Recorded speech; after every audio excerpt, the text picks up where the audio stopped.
কল্পনা করুন আপনি একা কবরের মাটির নিচে, চারপাশে নিঃশব্দ অন্ধকার, কেউ নেই, শুধু নিঃশ্বাস বন্ধ করা নিস্তব্ধতা। হঠাৎ সেই ভীতিকর অন্ধকারে এক টুকরো নূর ঝলমল করে উঠল।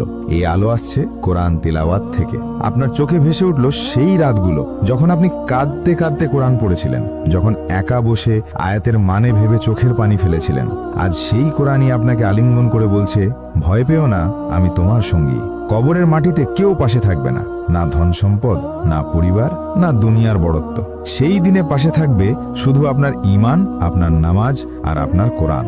যে কিতাব আমরা প্রায় ধুলো জমে থাকা তাকের উপর ফেলে রাখি, সেদিন সেই কিতাবই হবে আমাদের মুক্তির আলো। একদিন আপনি আমি সবাই অন্ধকার কবরের যাত্রী হব। সেদিন প্রশ্ন হবে না কত সম্পদ রেখে গিয়েছেন, বরং প্রশ্ন হবে কত আয়াত হৃদয়ে বাঁচিয়ে রেখেছেন।